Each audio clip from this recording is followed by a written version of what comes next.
And now PBS is proud to present The Origin of Hackneyed Catchphrases.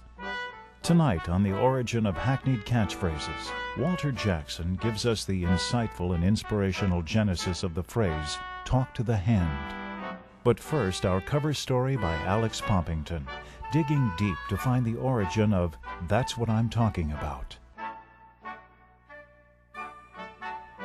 Hello, I'm Alex Poppington. That's what I'm talking about. Oh yes, we often now use this hackneyed catchphrase, but I think you'll be surprised at what we've uncovered about its origin.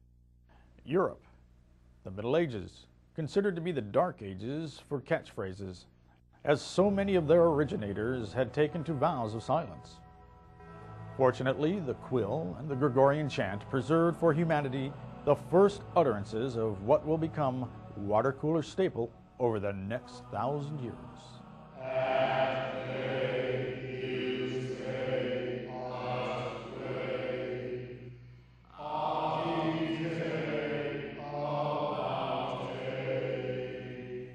Eventually, the catchphrase made its way across the ocean and into American folklore. General Robert E. Lee played witness to history upon hearing the 19th century version of this now legendary phrase. But why such a tribute?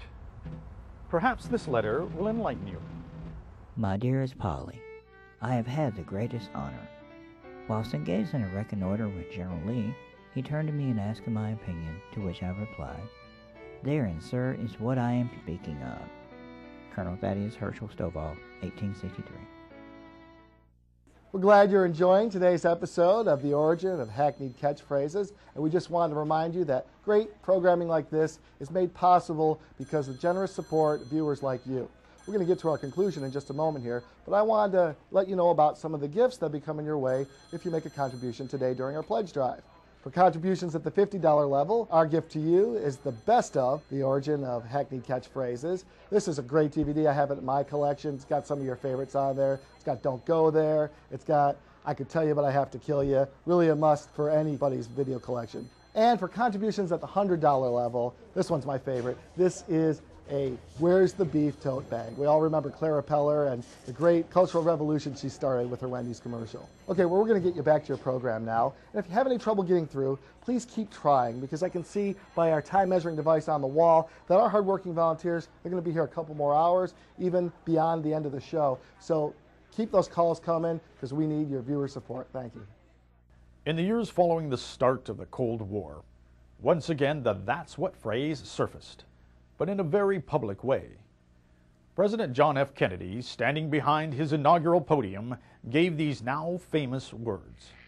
Ask not what your country can do for you. Ask what you can do for your country. This, my fellow Americans, is what I am talking about.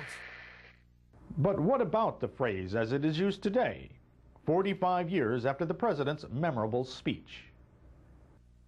It all began with a strange twist of fate, ironically involving one hackneyed catchphrase spawning yet another. Let the man who coined the phrase tell us in his own words how it happened. My name's Coleman, Gary T. Coleman. And one night I was working a bar, and this guy was making some noise, and I told him to keep it down. And he says, "What you talking about, Willis?" And I said, "Listen, if you don't keep it down, the next time we talk, there won't be any words." And he looks me right in the eye, and he says, "What you talking about, Willis?" I hit that guy so hard, he fell apart like a cheap suitcase. And I got down real close to his ear, and I said, "That's what I'm talking about, and my name's not Willis." Fascinating. So, there you have it. The origin of a hackneyed catchphrase. Have a nice day. Coming up next, Walter Jackson takes us on an insightful look at the origin of "talk to the hand."